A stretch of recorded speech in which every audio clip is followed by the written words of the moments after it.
Is CapCut not opening on your Windows PC? Stuck at the logo?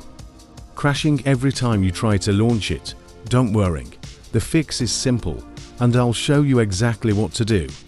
Let's solve it in under 5 minutes. If CapCut is refusing to open, the most common reason is this: your Windows system is missing the media feature pack. Without it, CapCut can't function properly because it depends on media playback tools built into Windows.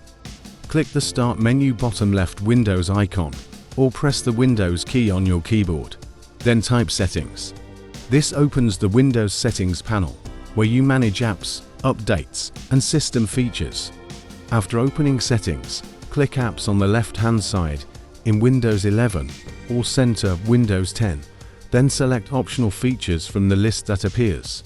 At the top of the Optional Features page, you'll see a button that says Add a Feature. In the Add a Feature search bar, type Media Feature Pack. Then click the Install button. Windows will start downloading and installing the feature. It may take a few minutes.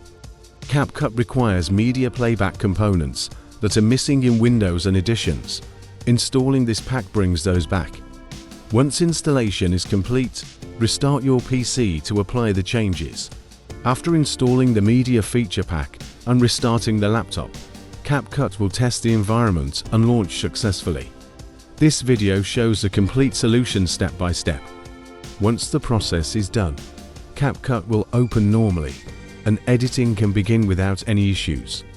This method is simple and works for most users facing the same problem. Now CapCut is ready to use. Open it and start editing without any problems. Subscribe to the channel for more helpful tips and fixes.